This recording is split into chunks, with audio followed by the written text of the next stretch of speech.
الحمد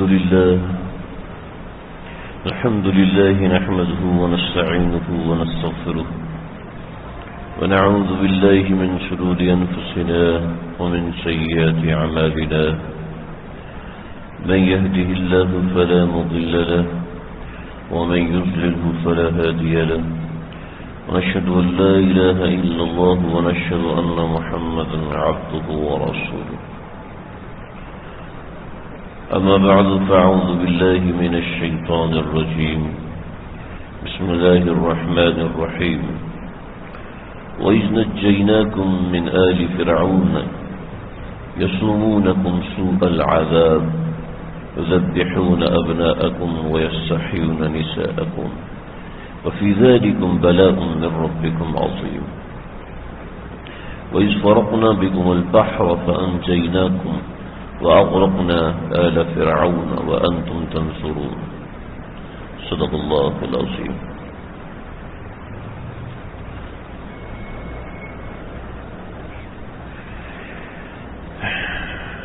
اللہ تعالیٰ نے انبیاء کو بہت سے کاز دیے تھے، بہت سے مشن دیے تھے، اور ان مشن اور ان مقاصد میں ایک مقصد یہ بھی تھا کہ مسلمان آزادی کے ساتھ اپنی عبادت کریں، مسلمان آزادی کے ساتھ اپنی تجارت کریں، اپنے دیگر ذرائع کو آزادی کے ساتھ استعمال کریں، مسلمان دنیا میں دوسری قوموں سے ممتاز ہو کر ایک اچھے طریقے سے اپنی ترقی کریں۔ اب انبیاء کی زندگی کو دیکھیں، اس کے اندر اللہ تعالیٰ نے اس بات کو ایسے مشن کے طور پر قائم فرمایا۔ چنانچہ ہمارا ملک پاکستان جو قائم ہوا ہے، اس ملک کے قائم ہونے کے پیچھے بھی یہ بھی ایک وجہ ہے کہ یہ انبیاء کے مقاصد میں سے ایک تھا، اور اس امت نے ان مقاصد کو پورا کرنے کی کوشش کی ہے۔ چنانچہ اگست کا مہینہ 14 اگست کی تاریخ جو گزر چکی ہے، پچھلی دفعہ میں نے کچھ بات کی، اس دفعہ میں اس کو کوشش کروں گا کہ مکمل کروں۔ یہ جو 10 محرم کے اندر کربلا کا ایک پیغام ہے، یہ بھی ہمیں سمجھاتا ہے کہ اپنے دین کی آزادی کے لیے اپنی مملکت کو آزاد رکھنا چاہیے۔ انبیاء علیہ السلام کی تاریخ یہ بھی ہمیں سمجھاتی ہے کہ اپنے دین کی آزادی کے لیے اپنے وطن کا آزاد ہونا ضروری ہے۔ حضرت امام حسین رضی اللہ تعالیٰ عنہ کی قربانی وہ کس کے لیے تھی؟ وہ نماز نہیں پڑھنے دیتے تھے، وہ فتویٰ نہیں دینے دیتے تھے۔ یزید ابن معاویہ نے حضرت حسین اور ان کی تمام اولادوں کے لیے جو وظائف مقرر کیے تھے، ایک مہینے کا وظیفہ 5,000 ریال، 5,000 دینار، ایک بندے کا، اہل بیت میں سے ایک بندے کا وظیفہ اتنا بڑا تھا۔ اس کے باوجود، اور اپنی تجارت الگ تھی، لیکن اس کے باوجود کیا کاز لے کے نکلے تھے، کیا مشن لے کے نکلے تھے، اور اس مشن کے پیچھے شہید ہوئے، تو وہ مشن کوئی معمولی بات نہیں تھی۔ تو اس ملک کا شکریہ ادا کرنا، اس ملت اسلامیہ کا شکر ادا کرنا کہ اللہ جی آپ کا شکر ہے کہ آپ نے ایسا ملک دیا ہے جس میں ہم آپ کا نام بے دھڑک ہو کے لے سکتے ہیں، آپ کا نام ہم حفاظت کے ساتھ لے سکتے ہیں، آپ کا نام لینے میں ہمیں کوئی رکاوٹ نہیں ہے۔ بہت سی خامیاں ہیں، بہت سی خامیاں ہوں گی، کرپشن ہے ہمارے ملک میں، پاورٹی ہے ہمارے ملک میں، بے روزگاری ہے ہمارے ملک میں، غربت ہے ہمارے ملک میں، افلاس ہے ہمارے ملک میں، دھوکہ دہی ہے، یہاں پر کوئی کام پیسے دیے بغیر نہیں ہوتا، ٹھیک ہے، ایسے بہت سے کام ہیں جو نہیں ہونے چاہیے لیکن ہو رہے ہیں، بلکہ یہ کہ سینکڑوں کام ہیں جو نہیں ہونے چاہیے ہو رہے ہیں، لیکن اس کے باوجود بھی ہمارا ملک دیگر ملکوں کی نسبت کئی گنا زیادہ اس میں وہ مراعات ہیں جو کسی دوسرے ملک میں نہیں ہیں۔ آپ دیکھیں پوری دنیا نے اپنی مسجدوں کو بند کیا، حتیٰ کہ حرم پاک بھی بند کر دیا گیا، مسجد نبوی بھی بند کر دی گئی، لیکن ہمارے ملک میں مسجدیں بند نہیں ہوئی۔ یہ چھوٹی بات ہے۔ دنیا کا کوئی ملک ایسا ہو جس کے اندر قادیانیوں کو کافر قرار دیا گیا ہو، ہمارے ملک میں نبوت کے دعویٰ کرنے والے کو کافر قرار دیا گیا ہے، قانونی طور پر قرار دیا ہے۔ ایسا نہیں کہ چلو ہم نے کسی مولوی صاحب نے کہہ دیا، قانونی طور پر قرار دیا گیا۔ شیخ الاسلام حضرت مفتی تقی عثمانی صاحب 10 برس تک یہ شریعہ کورٹ کے جو سپریم کورٹ کا شریعہ بینچ ہے اس کے جج رہے ہیں۔ فرماتے ہیں کہ ہمارے ملک میں یہ جو احتجاجات ہوتے ہیں اور یہ ان سب چیزوں کی کوئی ضرورت نہیں ہے۔ اگر کوئی پڑھا لکھا انسان ہے، اس کو کسی قانون کی کسی کلوز کے اوپر اعتراض ہے کہ یہ شریعت کے مطابق نہیں ہے، وہ شریعہ کورٹ میں چیلنج کرے، اس کی بات مانی جائے گی۔ یہ ساری چیزیں کرتی ہیں تو اپنے پتہ نہیں کس کام کے لیے، چندوں کے لیے یا کس کے لیے ہوتا ہوگا۔ حضرت شیخ الاسلام حضرت مفتی تقی عثمانی صاحب کے اپنا باقاعدہ بیان ہے، اور حضرت نے بیان فرمایا کہ ہم کئی لوگوں سے کہتے تھے کہ بھئی اگر آپ کو پاکستان کے اندر سود کے مسئلے پہ اعتراض ہے، آپ شریعہ کورٹ میں لے کر آئیں، ہم اس کو چیلنج کریں گے۔ پاکستان کی کسی کلوز کے اندر حدود آرڈیننس کے اوپر کوئی چیلنج ہے، آپ اس کو لے کر آئیں اور کورٹ کے اوپر لگیں، اور پاکستان کے قانون میں یہ شکیں رکھی ہوئی ہیں، کوئی عام شہری ان پڑھ انسان وہ اگر اعتراض کرے گا تو وکلاء حضرات اور جج حضرات اس کے مقدمے کی پیروی کریں گے، اور کی جاتی ہے۔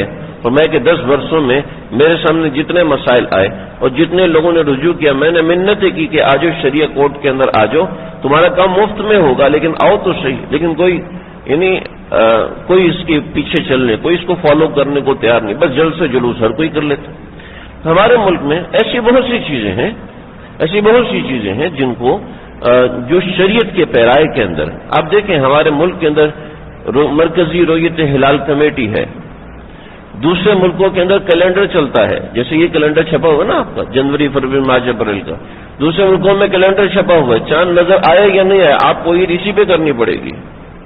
ہمارے ملک میں ہے کہ کمیٹی اعلان کرے گی عین شریعت کے مطابق، تب جا کے آپ عید منا سکتے ہیں، تب جا کے آپ روزہ، اگرچہ کچھ لوگ اس میں اختلاف کرتے ہیں لیکن اس ملک کا دائرہ اتنا وسیع ہے کہ ان کو کہتے ہیں ٹھیک ہے کرو اختلاف، ہم تم کو کچھ نہیں کہتے۔ یعنی اتنی زیادہ وسعت ہے، اس سے زیادہ بڑھ کر اللہ کی نعمت کیا ہوگی؟ اللہ رب العزت نے ہمارا یہ ملک ہمیں جو دیا ہے، یہ ایسے ہی چھوٹی سی چیز نہیں ہے۔ یہ کہانی شروع ہوتی ہے وہاں سے، حضرت نوح علیہ السلام کے علاقے کے اوپر جب لوگوں کا تسلط ہوا تو اللہ رب العزت نے حضرت نوح علیہ السلام اور صرف 80 یا 90 لوگوں کو دین پر قائم رکھنے کے لیے بقیہ لوگوں کو ختم کیا، عذاب نازل فرمایا، اور سب کے سب کو ختم کر کے ان 80 سے دوبارہ دین کا پرچار کرایا۔ حضرت موسیٰ علیہ السلام، چلے حضرت موسیٰ تو بعد میں آتے ہیں، کنعان کے اندر جو بیت المقدس آج کہلاتا ہے، کنعان کے اندر کیا تھا کہ یہاں پر معاملہ ایسا تھا کہ دین کا پرچار ویسا نہیں ہو سکتا تھا، اللہ نے ساری کہانی چلائی۔ حضرت یوسف علیہ السلام کے بارے میں ان کے بھائیوں نے ایک غلط پلان بنایا، پھر ان کو کنویں میں ڈالا، کنویں سے قافلے نے اٹھایا، قافلہ راستہ بھولا اور حضرت یوسف کو مصر میں جا کے بیچ دیا۔ عزیز مصر جو کہ اس وقت کا ایک بڑا وزیر تھا، وزیر خزانہ تھا، اس نے حضرت یوسف علیہ السلام کو خریدا، خریدنے کے بعد حضرت یوسف کو اپنے گھر رکھا، غلاموں کے ساتھ نہیں رکھا، اور حضرت یوسف علیہ السلام کی تربیت وزیر کے گھر میں کروائی۔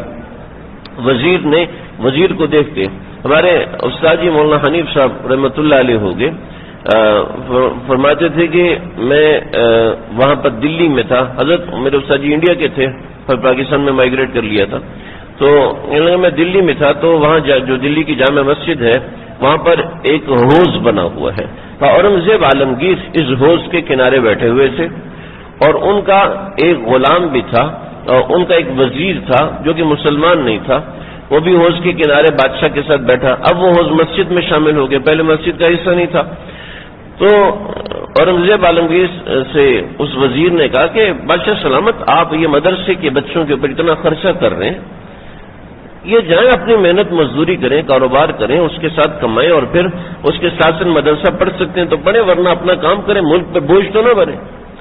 بادشاہ نے کہا اچھا ایک طالب علم کو بلایا، ادھر آؤ۔ وہ آیا، کہا میاں یہ ذرا بتانا وزیر کا، بیٹھو ذرا۔ کہا میں اس کی موجودگی میں آپ سے ایک سوال کرتا ہوں۔ وزیر سے کہا اس طالب علم کی موجودگی میں آپ سے ایک سوال کروں گا۔ کہا جی کیجئے۔ کہ سوال یہ ہے کہ اس حوض میں کتنا پانی ہے؟ اب حوض میں کتنا، اس ٹینکی میں کتنا پانی کوئی بتا سکتا ہے؟ نہیں بتا سکتا۔ اس حوض میں کتنا پانی ہے ذرا بتاؤ۔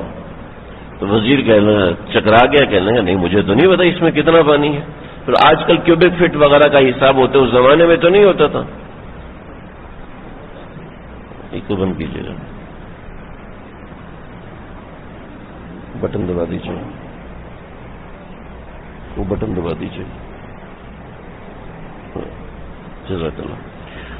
تو بادشاہ نے سوال کیا، اس کو بند کر کے آن کریں دوبارہ، مشین کو بند کر کے آن کریں۔ تو بادشاہ نے سوال کیا کہ اس حوض میں کتنا پانی ہے؟ تو وزیر بیچارہ پریشان ہو گیا۔ تو اب یہی سوال میں اس طالب علم سے کرتا ہوں۔ جب طالب علم سے سوال کیا ہم یہ بتاؤ کہ اس میں کتنا پانی ہے، تو طالب علم کہنے لگا بادشاہ سلامت میں جواب تو دے دوں، لیکن بات یہ ہے کہ آپ کا سوال غلط ہے۔ تو میرا سوال غلط ہے؟ کہاں آپ کا سوال غلط ہے، لیکن غلط سوال کے باوجود میں جواب دوں، بس چھوڑ دیں، چل دیتے ہیں۔ غلط سوال کے باوجود میں اس کا جواب دیتا ہوں آپ کو۔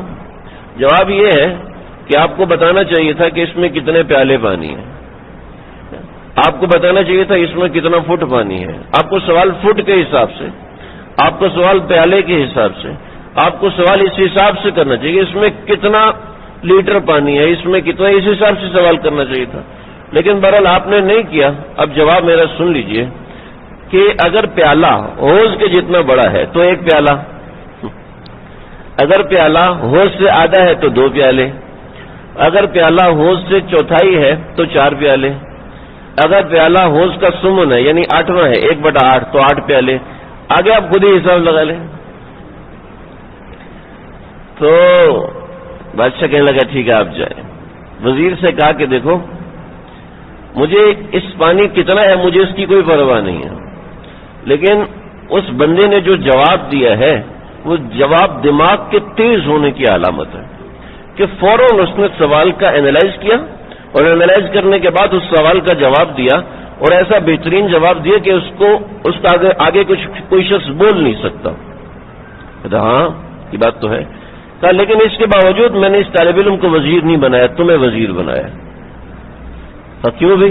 کہ اس لیے کہ تیرا والد وزیر تھا اور تو نے اپنے والد کو وزارت کرتے ہوئے دیکھا ہے، مشکل وقت میں فیصلے لیتے ہوئے دیکھا ہے، تو تم سمجھتے ہو کہ فیصلہ کیسے لیا جاتا ہے، معاملہ کس طریقے سے کیا جاتا ہے، تم اس بات کو بہت اچھے سے جانتے ہو، لہذا میں نے تمہیں اس لیے وزیر بنایا۔ تو ایسے ہی اللہ رب العزت نے حضرت یوسف علیہ السلام کو وزیر کے گھر میں رکھا اور پھر حضرت یوسف علیہ السلام کو آگے چل کے وزیر بنایا، اور وزیر بنانے کے بعد حضرت یوسف علیہ السلام کو حکومت دی اپنے نظام کے نفاذ کے لیے۔ یہ کہانی وہاں سے چل رہی ہے۔ حضرت موسیٰ علیہ السلام فرعون کی غلامی میں حضرت موسیٰ کی قوم تھی، اور حضرت موسیٰ بڑے امن سے رہ رہے تھے مدین کے اندر، لیکن حضرت موسیٰ علیہ السلام سے فرمایا اذهب الى فرعون انه طغى، فرعون کے پاس جاؤ کیونکہ وہ سرکش ہے۔ اور انہوں نے کیا کیا ہوا تھا؟ دوسری قوم کو غلام بنایا ہوا تھا۔ غلام بنانے کے 2 طریقے ہوتے ہیں، یذبحون ابناءکم ویستحیون نساءکم وفی ذلکم بلاء۔ ایک غلام بنانے کا طریقہ یہ ہے کہ قوم کو قتل کر دیا جائے، لہذا قوم کو قتل کر دیا جائے، ان کی عورتوں کو بچا لیا جائے، تو یہ بقیہ جو قوم ہوگی وہ آپ کی غلام بن کے رہے گی، کہ ہمیں مار نہ دیں، کہ ہمیں قتل نہ کر دیں، کہ ہمیں نقصان نہ پہنچا دیں۔ ایک غلام بنانے کا یہ طریقہ، ٹھیک ہے جی۔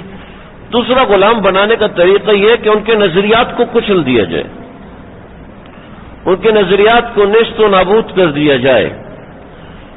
چنانچہ آج ہمارے ساتھ ہم 1947 میں آزاد تو ہو گئے ہیں، لیکن ہمارے نظریات آج کچلے ہوئے ہیں. ہمارے نظریات میں قرآن نہیں ہے. آپ دیکھیں ہمارے نظریات قرآن کی بنیاد پر نہیں بنتے. ہمارے نظریات بہت افسوس کے ساتھ کہہ رہا ہوں, بہت شدت غم کے ساتھ کہہ رہا ہوں کہ ہمارے نظریات جو بنتے ہیں, ماشاءاللہ مسجد میں آنے والے جو لوگ ہوتے ہیں وہ ایسا عام طور پہ نہیں سوچتے, لیکن جتنی میری دوسرے لوگوں سے بات چیت ہوتی ہے, باہر کے لوگ مسائل پوچھنے آتے ہیں, دارالفتہ میں آتے ہیں اور اپنے مسائل کا حل, آپس میں خاندان کے لڑائی جھگڑے اور یہ سب چیزیں, ہماری سوچ کی جو بنیاد ہے عام طور پہ ٹی وی ڈرامے, عام طور پہ انڈین فلمیں یا عام طور پہ دوسری تہذیبیں, وہ ہماری سوچ کی بنیاد بنی ہوئی ہے. وہ تو اپنی بیوی کو ایسے رکھتا ہے, یہ دیکھو یہ میرے ساتھ کیسے معاملہ کر رہا ہے, وہ تو اپنے بچوں کے ساتھ یہ سلوک کرتے ہیں, ان کا سلوک میرے ساتھ دیکھو کیسا ہے. مزاج میں ناشکری ہے, قرآن کی بنیاد پر ہے.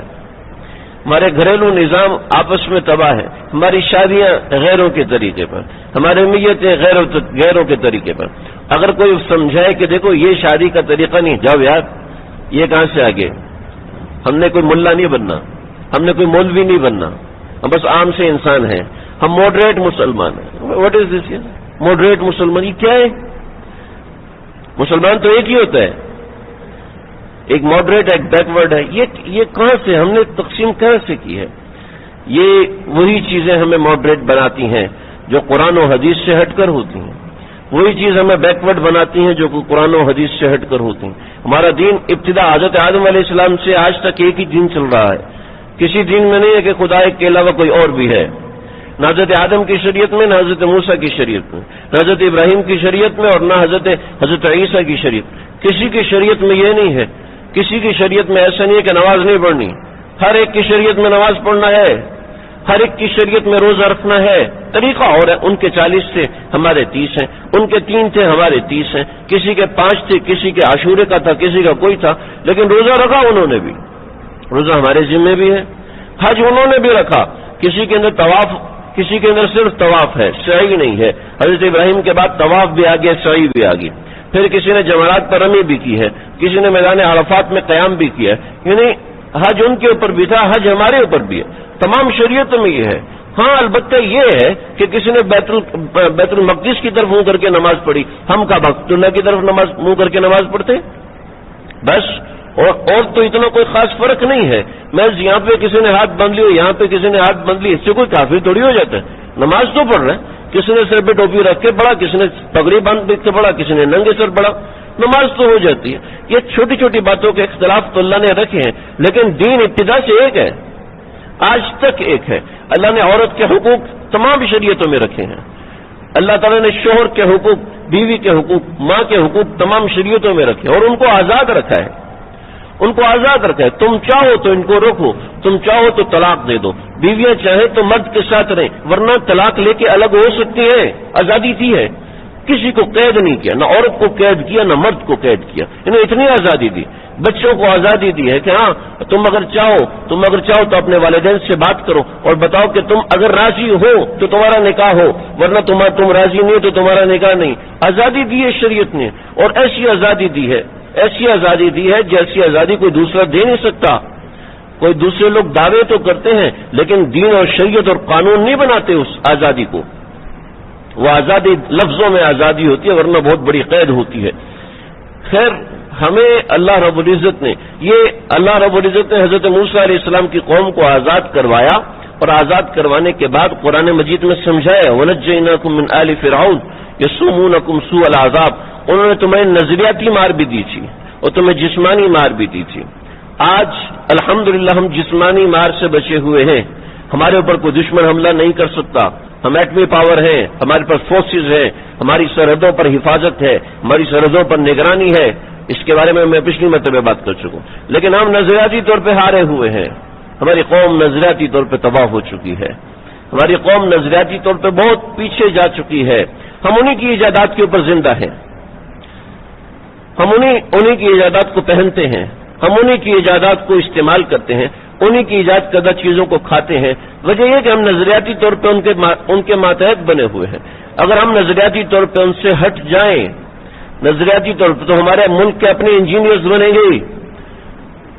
آج کوئی بھی متول آدمی اور کوئی اچھا پیسے والا آدمی وہ امپورٹڈ گاڑی استعمال کرنے کو پسند کرتا ہے, پاکستان کی گاڑی پسند نہیں کرتا. میں نہیں کہہ رہا یہ فالٹ ہے, میں نہیں کہہ رہا, اور نہیں یہ کوئی فالٹ ہے, حقیقت میں کوئی فالٹ نہیں ہے. لیکن بات یہ ہے کیوں, اس لیے کہ ہمارا مائنڈ سیٹ ویسا نہیں ہے کہ ہم ان سے اچھی چیز بنا سکیں, ہم نہیں بنا پا رہے. ہمارے ملک کا جو فون ہے وہ کتنے لوگ استعمال کرتے ہیں, نہ میری جیب میں نہ اور آپ کی جیب میں.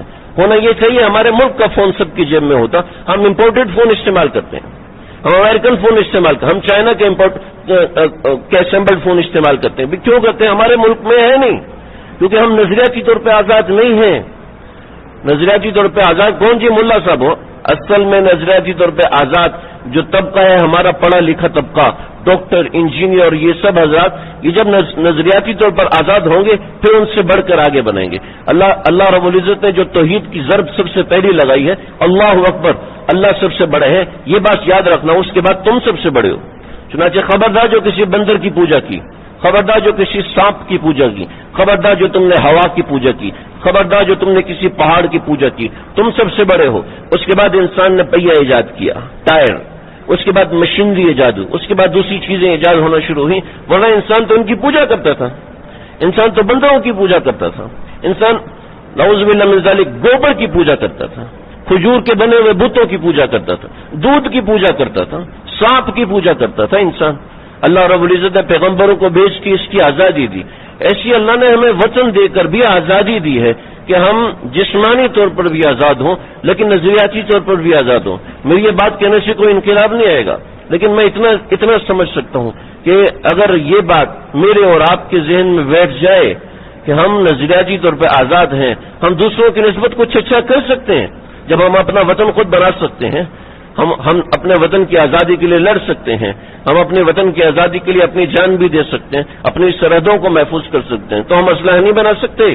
جب ہم ایٹم بم بنا سکتے ہیں, دنیا کی سب سے بڑی مشین ایٹم بم ہم بنا سکتے ہیں, جب ہم بنا سکتے تو ہم گاڑی نہیں بنا سکتے, ہم اپنا بلب نہیں بنا سکتے. ہمارا بلب بھی باہر سے آتا ہے, ہمارے پنکھے بھی باہر سے آتے ہیں, اسمبل پاکستان میں ہو رہے.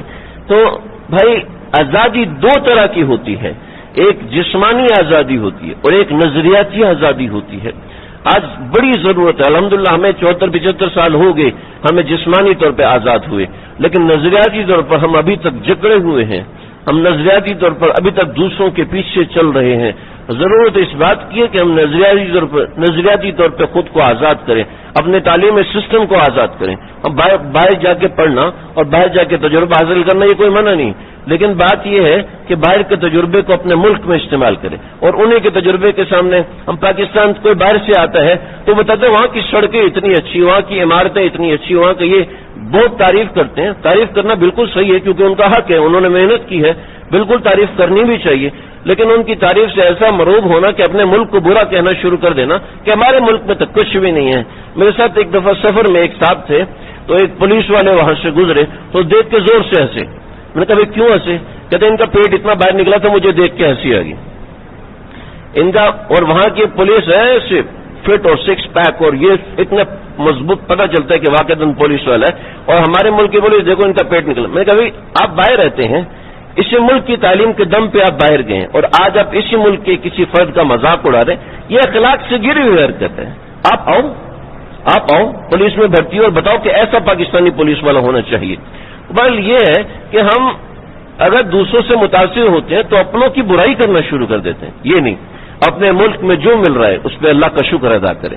ہاں دوسروں سے متاثر ہے اور یہ ایک کمزوری ہے اپنے اندر کی کہ ہم دوسروں کو دیکھ کے فوراً مروب ہوئی, کیسا گھر بنایا ہے, کیسی گاڑی لی ہوئی ہے, کیسی گھڑی پہنی ہوئی ہے, ہم متاثر ہو جاتے ہیں. ظاہری طور پر انسان متاثر ہوتا ہے, اچھی چیز کو دیکھ کے متاثر ہونا طبی بات ہے, لیکن اپنوں کی برائی کرنا شروع کر دینا یہ صحیح نہیں ہے. لہذا یہ اگست کا مہینہ 14 اگست کی تاریخ ہمیں سمجھاتی ہے کہ ہم اپنے ملک کا شکر ادا کریں کہ یہ جو ہمیں ملک ملا ہے یہ اللہ کی نعمت ہے. اور اللہ نے ابتدا سے لے کے, میں آگے اور بھی باتیں بتاتا, بنی اسرائیل تک میری بات پہنچی ہے, آگے بھی آپ کو باتیں بتاتا کہ اللہ رب العزت نے کیسے قوموں کو غیروں کے چنگل سے آزاد کروایا ہے. یہاں تک اللہ کرتے ہیں. نظریاتی طور پر نکلنا قوم کی اپنی ذمہ داری ہوتی ہے. ان اللہ لم یکن مغیرا نعمۃ انعمها علی قوم حتی یغیروا ما بانفسهم، اللہ تعالیٰ اس قوم کو اس وقت تک نہیں بدلتے جب تک وہ خود کو بدلنے کی کوشش نہیں کرتی۔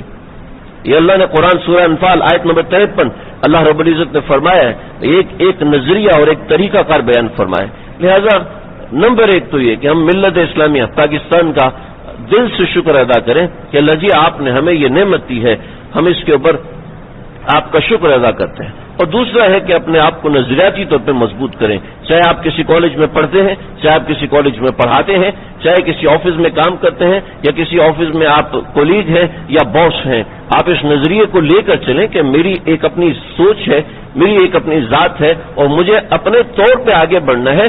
ایسی بہت سی چیزیں آگے کھلیں گی۔ سیدنا حسین رضی اللہ عنہ کی جو قربانی تھی وہ بھی اسی آزادی کے منہج پر تھی، آزادی کے اس منہج کے اوپر قربانی تھی، ایسی بلا وجہ اپنی جانوں کو نہیں دے دیا۔ اللہ تعالیٰ مجھے آپ کو ہم سب کو سمجھنے کی عمل کرنے کی توفیق عطا فرمائے، اس ملت اسلامیہ پاکستان کا شکر ادا کرنے کی توفیق عطا فرمائے۔ وآخر دعوانا الحمدللہ۔